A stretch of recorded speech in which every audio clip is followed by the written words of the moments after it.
तो सेवंथ जो salient feature है इंडियन कॉन्स्टिट्यूशन का वो है फंडामेंटल राइट्स। तो आपको बता दें ये जो सैलिएंट फीचर्स जितने भी हैं, चाहे वो फंडामेंटल राइट्स हो, फंडामेंटल ड्यूटीज हो, पार्लियामेंट्री फॉर्म ऑफ गवर्नमेंट जो हमने अब पढ़ चुके हैं, और या फिर वो federal system with unitary base, ये अलग अलग जो सैलिएंट फीचर्स हैं ये हम ब्रीफली पढ़ रहे हैं। लेकिन आपको बता दें जो इंडियन पॉलिटी की एम लक्ष्मीकांत की जो बुक है, बुक के अंदर अलग से फंडामेंटल राइट्स को लेकर के एक चैप्टर है जो कि डिटेल्ड में है और लगभग के अंदर है, जबकि यहाँ ब्रीफली सिर्फ इतने में ही हम इस पॉइंट को समझा रहे हैं ब्रीफली। ऐसे ही फंडामेंटल ड्यूटीज को लेकर के चैप्टर है, पार्लियामेंट्री सिस्टम एक चैप्टर है, फेडरल सिस्टम भी एक चैप्टर है। तो हम ब्रीफली पढ़ेंगे सैलिएंट फीचर फंडामेंटल राइट्स को। जो फंडामेंटल राइट्स हैं वो हमारे इंडियन कॉन्स्टिट्यूशन के पार्ट 3 के अंदर दिए गए हैं, जो गारंटी जो सिटीजन्स को ये 6 फंडामेंटल राइट्स की गारंटी देते हैं। हमारे इंडियन कॉन्स्टिट्यूशन के अंदर प्रेजेंटली इस समय 6 फंडामेंटल राइट्स हैं। जब हमारा इंडियन कॉन्स्टिट्यूशन बना था ओरिजिनली इंडियन कॉन्स्टिट्यूशन के अंदर 7 फंडामेंटल राइट्स इंक्लूड किए गए थे। बाद में 44th अमेंडमेंट एक्ट 1978 के द्वारा एक फंडामेंटल राइट को डिलीट कर दिया गया, रिपील कर दिया गया, वो है राइट टू प्रॉपर्टी। उसे आर्टिकल 31 में फंडामेंटल राइट जो था, आर्टिकल 31 राइट टू प्रॉपर्टी, उसको रिपील कर दिया गया और उसको लीगल राइट बना दिया गया और इंक्लूड कर दिया गया आर्टिकल 300A के अंदर। ऐसे ही तो अब इस समय जो 6 फंडामेंटल राइट्स हैं हम उनकी चर्चा करेंगे। जैसे फर्स्ट है right to equality, article 14 to 18 right to equality से रिलेटेड है। राइट टू इक्वालिटी मतलब समानता का अधिकार। सेकंड है राइट टू फ्रीडम, स्वतंत्रता का अधिकार। राइट अगेंस्ट एक्सप्लॉयटेशन, शोषण के विरुद्ध अधिकार। Right to freedom of religion, किसी भी धर्म को अपनाने का स्वतंत्र अधिकार, उसको फॉलो करने का, उसको प्रचार करने का अधिकार। कल्चरल एंड एजुकेशनल राइट्स, शिक्षा का अधिकार, किसी भी संस्कृति को अपनाने का अधिकार। Right to constitutional remedies, article 32, constitution में परिवर्तन करने का अधिकार, उसमें संशोधन करने का अधिकार, उसमें सुधार करने का अधिकार। ये हमें राइट्स मिले हैं इंडियन सिटीजन्स को। तो ये जो फंडामेंटल राइट्स मिले हैं ये क्यों मिले हैं? Why fundamental rights? ये जो फंडामेंटल राइट्स मिले हैं to promote idea of political democracy, जो इंडिया की जो पॉलिटिकल डेमोक्रेसी है, जो लोकतंत्र है, उसको बढ़ावा देने के लिए ये फंडामेंटल राइट्स मिले हैं। लोकतंत्र की कल्पना ही नहीं की जा सकती बिना फंडामेंटल राइट्स के, बिना कल्पना भी नहीं की जा सकती कि हमारे लोकतंत्र यानी लोगों का जो शासन होता है, लोगों को ही अधिकार ना मिले तो फिर कैसे कल्पना की जा सकती है लोकतंत्र की? तो वही बात की गई है, to promote idea of political democracy. Second है operate as limitations on tyranny of executive and arbitrary laws of legislature, जो सरकारों के द्वारा मनमाने तौर से कानून बना दिए जाते हैं या फिर जब वो सही से काम नहीं करते, भ्रष्टाचार फैलाते हैं या कुछ भी, तो ऐसे में जो फंडामेंटल राइट्स हैं ये सरकारों के ऊपर लिमिटेशन लगाते हैं और उनके मनमाने जो तौर तरीके हैं उन पर रोक लगाते हैं, लगाम लगाते हैं। तो ये जो फंडामेंटल राइट्स हैं ये जस्टिसिएबल है, मतलब इनको लेकर के न्याय लेने के लिए कोई भी सिटीजन इंडिया का वो कोर्ट के अंदर जा सकता है, अपील कर सकता है, याचिका दायर कर सकता है और न्याय हासिल कर सकता है। जस्टिसिएबल है, hence enforceable by the courts. Justiciable है इसलिए कोई भी व्यक्ति कोर्ट के अंदर याचिका दायर कर सकता है, जस्टिस की मांग कर सकता है और फिर कोर्ट के द्वारा इन फंडामेंटल राइट्स को लागू करवाया जा सकता है। कोर्ट लागू करती है फिर फंडामेंटल राइट्स को। फिर है जी, जिस भी व्यक्ति का, कोई भी पीड़ित व्यक्ति जिसके फंडामेंटल राइट्स को लिमिट में किया गया हो या जिसके फंडामेंटल राइट्स का हनन किया गया हो, तो ऐसा पीड़ित व्यक्ति directly, aggrieved person directly supreme court में याचिका दायर कर सकता है, रिट फाइल कर सकता है, can issue writs of habeas corpus, mandamus, prohibition certiorari quo for restoration of his rights। ये टेक्निकल टर्म्स हैं जो हम बाद में फंडामेंटल राइट्स चैप्टर के अंदर पढ़ेंगे। फिर है फंडामेंटल राइट्स जो ये दिए गए हैं सिटीजन्स को, ये एब्सोल्यूट नहीं होते, ये 100% नहीं होते, सब्जेक्ट टू रीजनेबल रिस्ट्रिक्शंस, इन पर कुछ रिस्ट्रिक्शंस भी लगाई गई हैं। ऐसा नहीं हो सकता कि आपको राइट टू फ्रीडम मिल गया, मतलब स्वतंत्रता का अधिकार मिल गया तो आप किसी भी कोर्ट के अंदर कुछ भी कर सकते हो, या पुलिस स्टेशन में जाकर आप सो सकते हो, या कुछ भी कर सकते हो, या पब्लिक प्लेस में आप कुछ भी कर सकते हो। ऐसा नहीं होगा। स्वतंत्रता का मतलब ये नहीं है कि आप कुछ भी करो, आप क्रिमिनल एक्टिविटीज को करो, ऐसा नहीं है। कुछ सब्जेक्ट टू रीजनेबल रिस्ट्रिक्शंस भी लगाई गई हैं। ये जो फंडामेंटल राइट्स हैं ये नॉट सैक्रोसैंक्ट, ये सैक्रोसैंक्ट नहीं है, मतलब अपरिवर्तनशील नहीं है, बल्कि इनमें परिवर्तन किया जा सकता है, ये इनमें चेंजेस लाए जा सकते हैं। These can be curtailed and repealed by Parliament through Constitutional Amendment Act। Parliament constitutional amendment act के द्वारा फंडामेंटल राइट्स को कम भी कर सकती है और रिपील भी कर सकती है। जैसे राइट टू प्रॉपर्टी को रिपील कर दिया गया और उसे एक लीगल राइट बना दिया गया। Can suspended during national emergency except article 20 and 21। Emergency के समय जब भी नेशनल इमरजेंसी लग गई हो, लागू कर दी गई हो देश के अंदर, तो ऐसे में इंडिया के जो सिटीजन्स होते हैं उनको कुछ समय के लिए सस्पेंड कर दिया जाता है, रद्द कर दिया जाता है। उस समय आर्टिकल 20 और 21 को छोड़ करके बाकी सारे राइट्स छीन लिए जाते हैं, कुछ समय के लिए सस्पेंड कर दिए जाते हैं। ये है salient feature, 7th salient feature Indian constitution का। अब 8th जो सेलिएंट फीचर है वो है फंडामेंटल ड्यूटीज।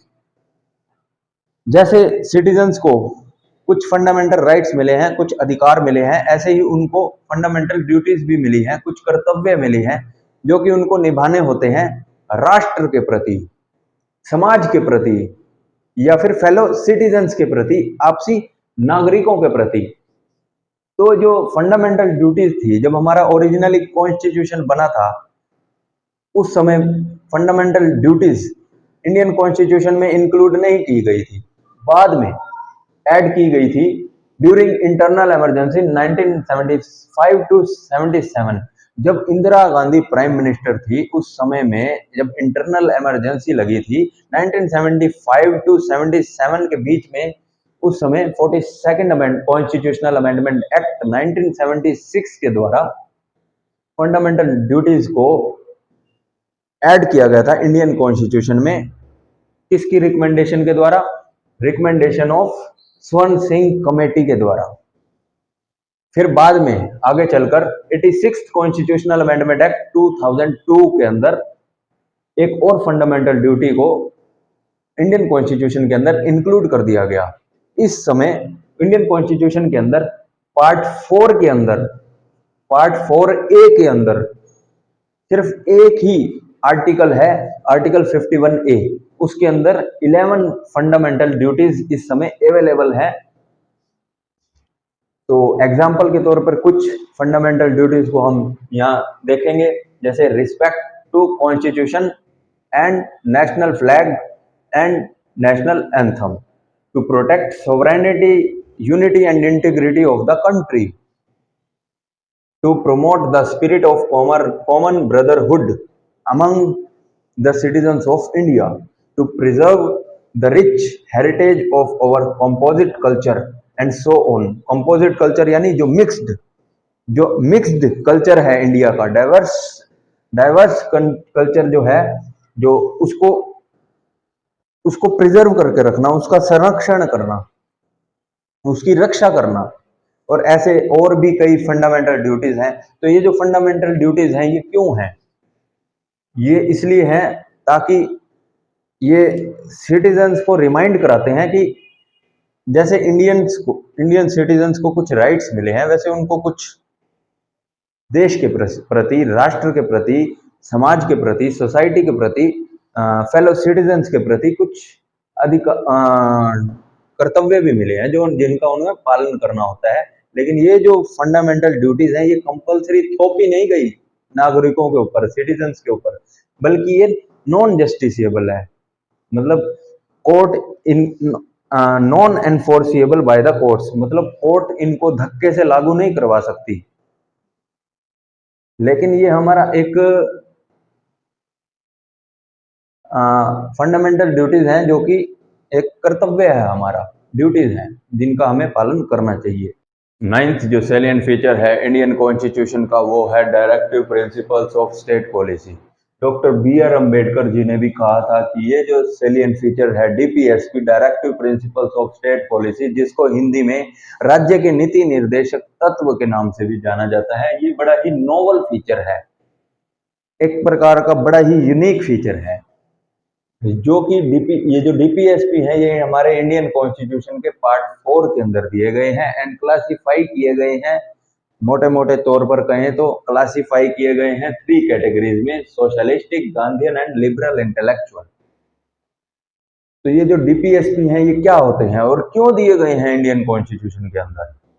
तो ये जो directive principles of state policy होते हैं ये एक प्रकार से ड्यूटीज होती हैं किसकी? गवर्नमेंट की। जैसे फंडामेंटल ड्यूटीज जो होती हैं वो सिटीजन्स की कर्तव्य उसमें दिए गए हैं, सिटीजन्स की ड्यूटीज होती हैं। ऐसे ही जो directive principles of state policy होती हैं ये गवर्नमेंट की ड्यूटीज बताती हैं, कर्तव्य बताते हैं। तो ये जो directive principles of state policy है ये क्यों है? For promoting ideal of social and economic democracy in India.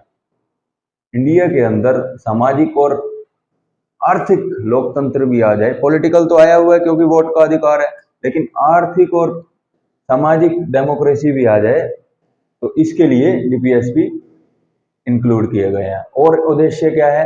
Establishment of welfare state in India. तो वेलफेयर स्टेट क्या होती है? 2 प्रकार। पहले क्या होता था? पहले की जो स्टेट या गवर्नमेंट होती थी पहले जमाने में, तब क्या होता था? सिर्फ गवर्नमेंट का काम लॉ एंड ऑर्डर तक सीमित होता था। पुलिस होती थी, लॉ एंड ऑर्डर व्यवस्था को, कानून व्यवस्था को बनाए रखना, इतना ही गवर्नमेंट का काम होता था। फिर धीरे धीरे वेलफेयर स्टेट का कॉन्सेप्ट आया 21st सेंचुरी के अंदर, और गवर्नमेंट वेलफेयर की ओर भी काम करने लगी कि स्टेट का भला कैसे हो, सिटीजन्स का भला कैसे हो, कैसे पोल्यूशन फ्री एनवायरनमेंट लोगों को दिया जा सके, और कैसे स्वच्छता का भी ध्यान रखा जा सके, कैसे लोगों की हेल्थ का भी ध्यान रखा जा सके, कैसे शिक्षा का भी ध्यान रखा जा सके, लोग जागरूक हो सकें। तो इस एरिया पर भी कि कैसे कैपेसिटी बिल्डिंग की जाए सिटीजन्स की, कैसे उनका भी उत्थान किया जाए, केवल लॉ एंड ऑर्डर ही तक ही सीमित ना रहें बल्कि वेलफेयर की ओर भी ध्यान दिया जाए। तो ये जो वेलफेयर का कॉन्सेप्ट आया तो उसी से ये वर्ड आया वेलफेयर स्टेट। तो डीपीएसपी का उद्देश्य ये भी है कि establishment of welfare state in India. ठीक है। हमारे जो ये डायरेक्टिव प्रिंसिपल्स हैं इसके बारे में हमारे इंडियन कॉन्स्टिट्यूशन के अंदर बताया गया है कि ये जो these principles are fundamental in governance of the country and it shall be the duty of the state to apply these principles in making laws. मतलब क्या है?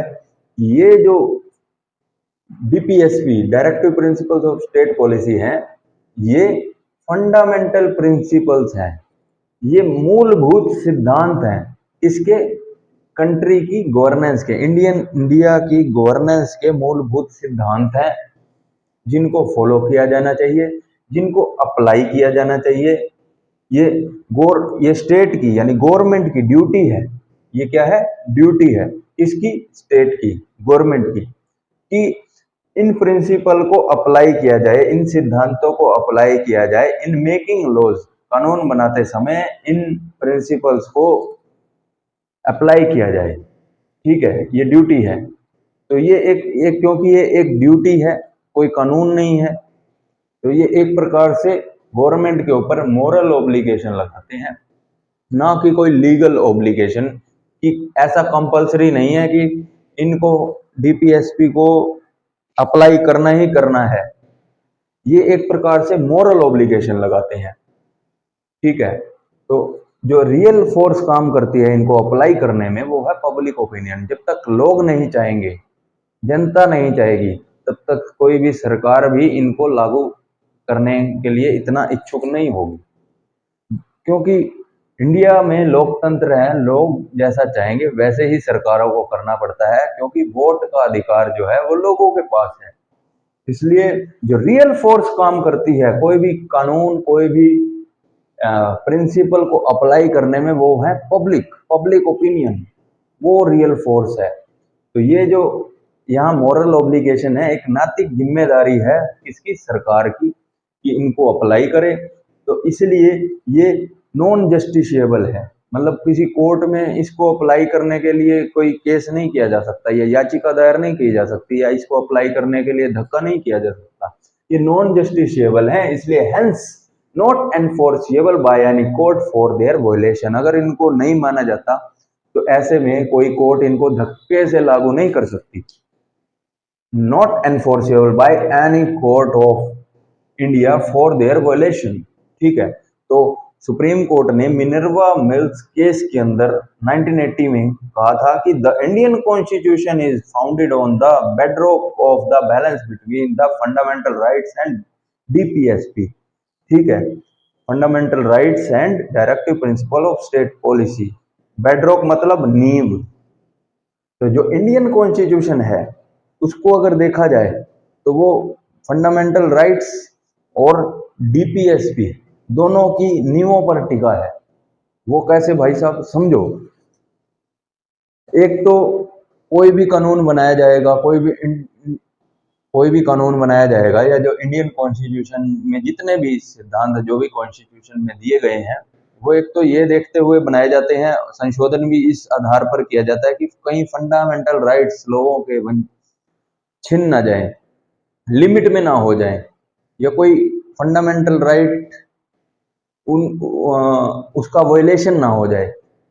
तो ऐसे में कोई भी कानून बनाते समय फंडामेंटल राइट्स को ध्यान में रखते हुए ही कोई कानून बनाया जाता है। दूसरा, डायरेक्टिव प्रिंसिपल को देखा जाता है कोई भी कानून बनाते समय कि वो फंडामेंटल राइट्स, जो फंडामेंटल प्रिंसिपल्स हैं, जो डीपीएसपी है, वो भी, उनको भी अप्लाई किया जा सके लॉ बनाते समय। तो फंडामेंटल राइट्स और डीपीएसपी दोनों को देखा जाता है जब भी कोई लॉ या कानून बनाया जाता है।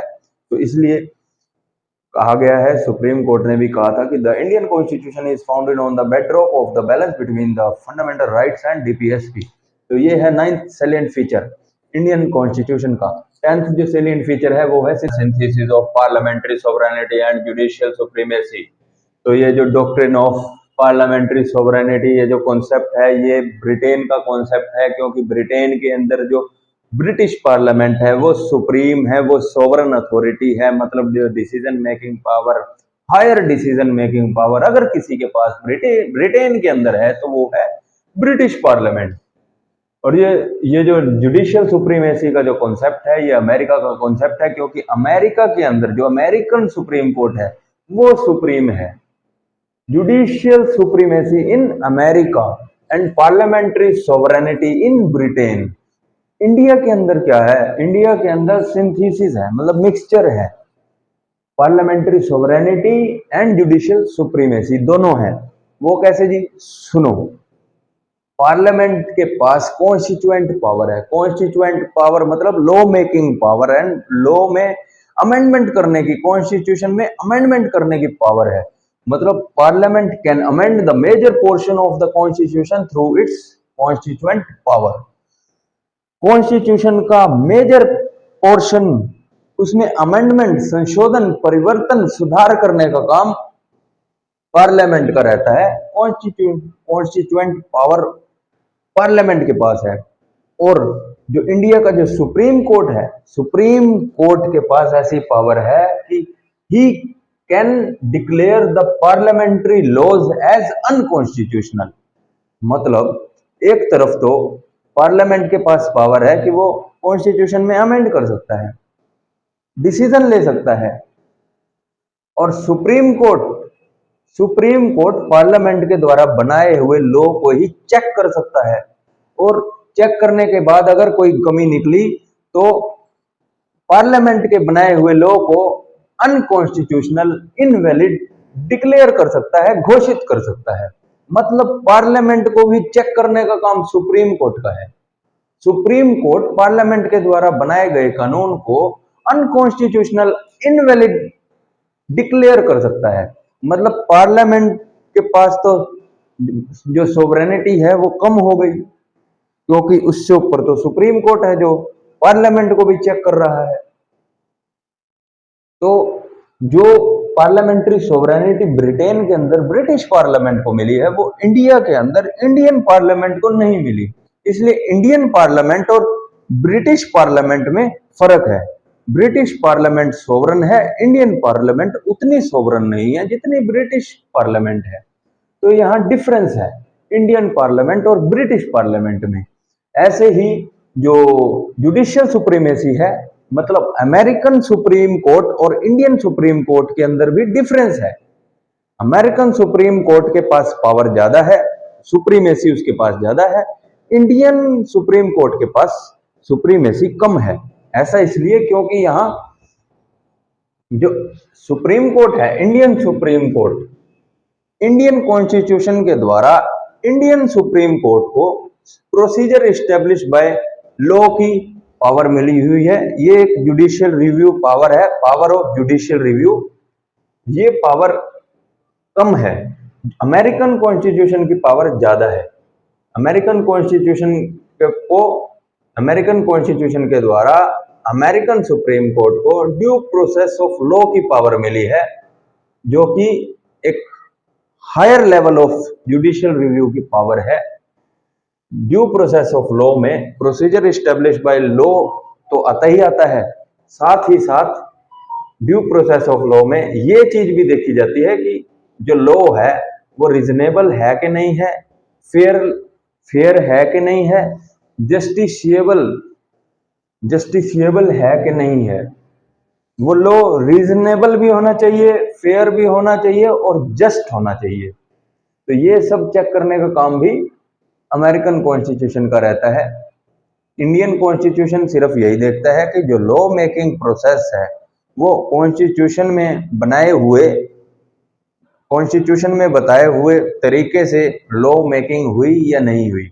अगर नहीं हुई तो इनवैलिड, अनकॉन्स्टिट्यूशनल। अगर हो गई तो वो वैलिड माना जाएगा। इंडियन सुप्रीम कोर्ट के पास इतनी ही पावर है और उसे ही कहते हैं प्रोसीजर एस्टेब्लिश बाय लॉ। लेकिन अमेरिकन कॉन्स्टिट्यूशन के पास due process of, American supreme court के पास ये पावर है कि ड्यू प्रोसेस ऑफ लॉ की, मतलब वो ये चीज तो देखेगा ही कि लॉ मेकिंग का जो प्रोसेस है वो सही है या नहीं, प्रोसीजर सही से अपनाया गया है या नहीं। वो ये भी देखेगा कि जो लॉ बनाया गया है वो रिजनेबल है या नहीं, जस्ट है कि नहीं, फेयर है कि नहीं, कहीं फंडामेंटल राइट्स को लिमिट में तो नहीं कर रहा या बेसिक स्ट्रक्चर को नुकसान तो नहीं पहुंचा रहा कॉन्स्टिट्यूशन के। तो अमेरिकन सुप्रीम कोर्ट के पास पावर ज्यादा है, इसलिए American supreme court judicial supremacy वहां ज्यादा है। इंडिया के अंदर देखा जाए तो कॉन्स्टिट्यूशन की सुप्रीमेसी है, कॉन्स्टिट्यूशन ही सुप्रीम है और कॉन्स्टिट्यूशन को की रक्षा करने का काम उसका गार्डियन जो है वो सुप्रीम कोर्ट है। इसलिए यहां synthesis of parliamentary sovereignty and judicial supremacy दोनों हैं। अब बात करेंगे 11th सेलिएंट फीचर की, वो है यूनिवर्सल एडल्ट फ्रेंचाइज। इंडिया के अंदर यूनिवर्सल एडल्ट फ्रेंचाइज ये फॉर्मूला अपनाया गया है। एडल्ट मतलब 18 साल से ऊपर, यूनिवर्सल मतलब सार्वभौमिक। यूनिवर्सल एडल्ट फ्रेंचाइज, इंडिया का कोई भी नागरिक, सिटीजन जो 18 साल से ऊपर का है, above 18 years of age, have right to vote without any discrimination of caste, race, religion, sex, literacy, wealth and so on। Bharat का कोई भी नागरिक जो 18 साल से ऊपर का हो चुका है, वो उसको बिना किसी भेदभाव के उसको वोट देने का अधिकार है, बिना किसी भेदभाव के। ना तो उसकी जाति देखी जाएगी, ना उसका धर्म देखा जाएगा, ना उसका सेक्स देखा जाएगा कि मेल है या फीमेल है, ना उसकी नस्ल देखी जाएगी, रेस, ना उसको ये देखा जाएगा कि अनपढ़ है या पढ़ा लिखा, पुअर है या रिच है, कितनी संपत्ति है, कुछ नहीं देखा जाएगा। सबको वोट देने का अधिकार मिला है, 18 साल से ऊपर का होना चाहिए। हाँ, तो ये जो हमारे जो कॉन्स्टिट्यूशन मेकर्स थे, उन्होंने यूनिवर्सल एडल्ट फ्रेंचाइज इंडिया के अंदर अपनाया, चाहे वो पार्लियामेंट्री लेवल पर हो, चाहे वो स्टेट लेजिस्लेचर लेवल पर हो। तो ये जो एक जो यूनिवर्सल एडल्ट फ्रेंचाइज अपनाया है, ये एक बहुत ही बोल्ड स्टेप था, बोल्ड एक्सपेरिमेंट था इंडिया के अंदर, हाईली रिमार्केबल। एंड क्योंकि इंडिया का जो क्षेत्रफल था वो बहुत ज्यादा वास्ट साइज है, लार्ज साइज था, और आज भी है। और उस समय अपनाया गया क्योंकि huge population, high poverty, social inequality, overwhelming illiteracy, इन सब चैलेंजेस होने के बावजूद भी इंडिया के अंदर यूनिवर्सल एडल्ट फ्रेंचाइज को अपनाया गया, जो कि बहुत ही हाईली रिमार्केबल स्टेप था। तो यूनिवर्सल एडल्ट फ्रेंचाइज अपनाने से हुआ क्या, यूनिवर्सल एडल्ट फ्रेंचाइज ने क्या किया कि it makes democracy broad based, enhances the self-respect and prestige of common people, enables minorities to protect their interests,